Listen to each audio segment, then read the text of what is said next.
জীবনে সবকিছু হয়তো একসাথে পাওয়া যায় না, তবু প্রতিদিন একটু একটু করে জমিয়ে রাখি, কখনো ভালোবাসা, কখনো পরিশ্রম আর একটু একটু করে টাকা।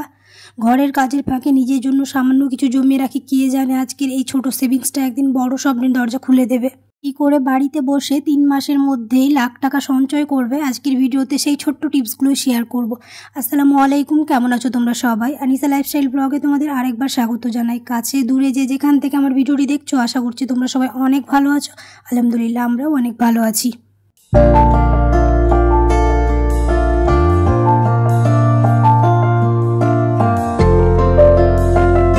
আজ সকালের জল খাবার খেয়েই চলে এসেছি হচ্ছে নিচে। প্রথমে দরজাগুলো আগে মুছে নিলাম। দরজাগুলো কেমন যেন একটুখানি ধুলো হয়ে গেছিলো, তো ভাবলাম দরজা থেকে আজকের কাজগুলো শুরু করি।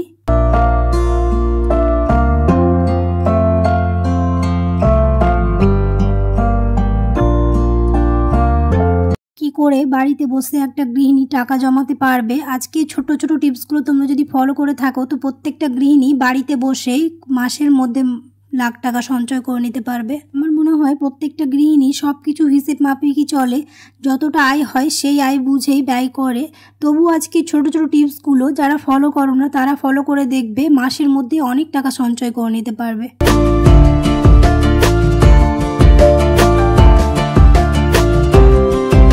টাকা যে কোনো জিনিসেই বাঁচানো সম্ভব যদি একটু বুদ্ধি আর পরিশ্রম থাকে। চাল ডাল তেল বাঁচিয়েও সেভিংস করা যায়। রান্নার সময় একটু বুদ্ধি খাটিয়ে চাল ডাল তেল অপচয় না করলে মাসে অন্তত 200 থেকে 300 টাকা বাঁচে। ওই টাকাটা একটা ছোট্ট কৌটো বা বাক্সে জমিয়ে রাখতে হবে, যাতে মাসের সঞ্চয় বাক্স। আর সব থেকে প্রয়োজনীয় একটা টিপস হলো, যেটা প্রত্যেকটা মেয়েরই এবং প্রত্যেকটা বাড়িতেই করা উচিত, বাজারে যাওয়ার আগে লিস্ট বানানো। লিস্ট ছাড়া বাজার মানে বাড়তি খরচ। আগে থেকে প্ল্যান করে কিনলে অপ্রয়োজনীয় জিনিস কেনা কমে যাবে। তাই অবশ্যই বাজার করার ক্ষেত্রে একটা লিস্ট বানিয়ে নিয়ে যেতেই হবে, না হলে আমরা অনেক সময় অপ্রয়োজনীয় জিনিসগুলো কিনে ফেলি, সেখানে অনেক টাকাই চলে যায়। তাই এই লিস্ট বানালে অনেকটাই টাকা আমরা সঞ্চয় করতে পারবো বাড়তি খরচ থেকে।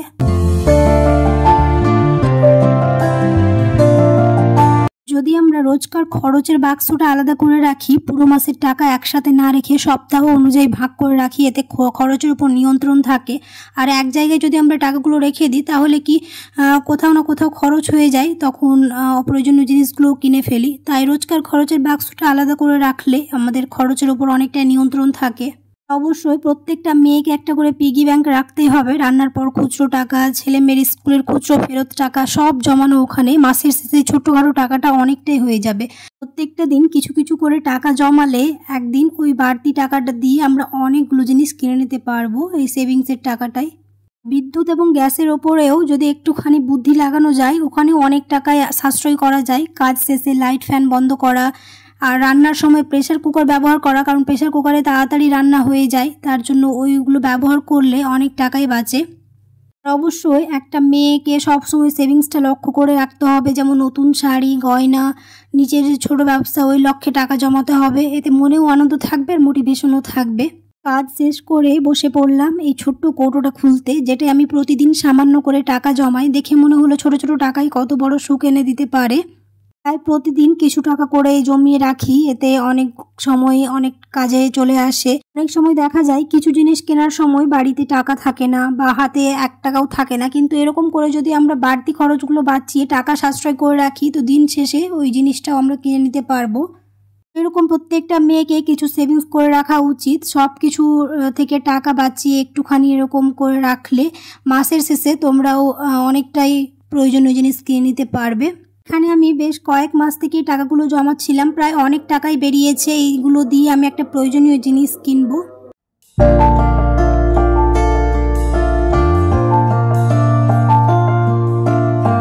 জানো, আমি বিশ্বাস করি টাকা শুধু ব্যাংকে নয়, ভালো অভ্যাসেও জমে। প্রতিদিন ঘরের ছোট ছোট কাজগুলো শেষে যখন আমার কৌটোটা খুলে দেখি, মনে হয় এই ছোট ছোট টাকাগুলোই তো আমার নিজের পরিশ্রমের গল্প।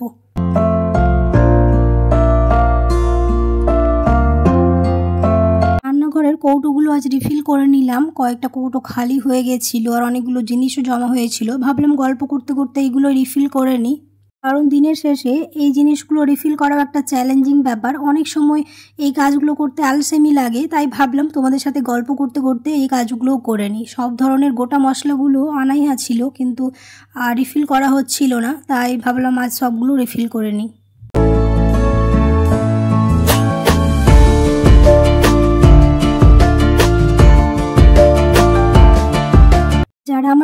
ক্লিক করে দেখছো, এখনও চ্যানেলটিকে সাবস্ক্রাইব করোনি, অবশ্যই সাবস্ক্রাইব করে দিও। আর তার সাথে পাশে থাকা বেল আইকনটাকে প্রেস করতে একদমই ভুলো না সময় মতো নোটিফিকেশন পাওয়ার জন্য। আর যারা অলরেডি এই কাজটি করে রেখেছো তাদেরকে অসংখ্য ধন্যবাদ। তোমরা অনেকেই আছো ভিডিও দেখে চলে যাচ্ছ, লাইক করো না, অবশ্যই লাইক করে দিও, কারণ তোমাদের একটা লাইক আমার ভিডিওকে অনেক দূরে নিয়ে যাবে।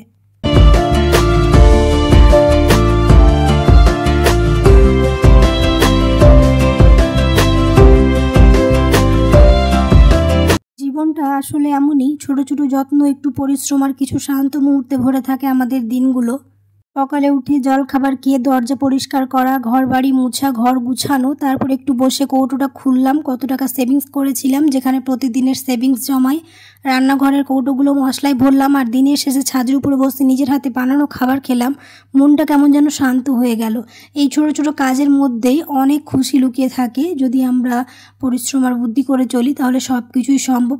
অল্প আয়ে সংসার চালানোটা অসম্ভব নয়, শুধু বুদ্ধি আর পরিশ্রম থাকলে অল্প আয়েও সুন্দর করে সংসার চালানো যায়। শুধু ওই তো বুদ্ধি আর পরিশ্রম করে যেতে হবে। গল্প করতে করতে আমার রান্নাঘরের কৌটোগুলো রিফিল করা হয়ে গেল। মশলার ঘ্রাণে যেন ঘরটা আরও নিজের মতো লাগছিল।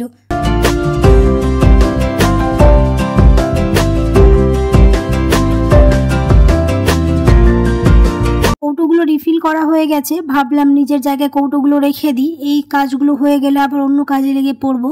আশা করছি আমার আজকের টিপস ভিডিও তোমাদের ভালো লাগবে। আর কোন পার্টটা তোমাদের সবচেয়ে বেশি ভালো লেগেছে অবশ্যই আমাকে কমেন্ট সেকশনে জানিও। আর কারা কারা এরকম করে সংসার চালাও অবশ্যই আমাকে জানাতে ভুলো না।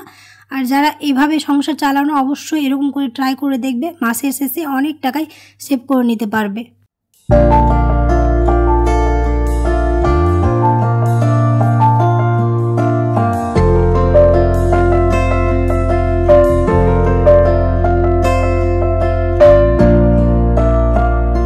মশলাগুলো রিফিল করার পরে ভাবলাম চানাচুরও শেষ হয়ে গেছিলো, তো চানাচুরটাই কেটে নিই। তারপর রেখে দিয়ে এখন প্যাকেটগুলো ফেলে রান্নাঘরটাকে পরিষ্কার করে নেব, কারণ কাজ করার সাথে সাথে এই রান্নাঘরটাকে পরিষ্কার করে রেখে দিলে পরে আর বাড়তি কাজ থাকে না। তাই কাজগুলো আমরা যদি একটুখানি বুদ্ধি আর একটুখানি সময় মাফিক করে চলি তাহলে দেখবে রান্নাঘর নতুনের মতো ঝকঝকে থাকে।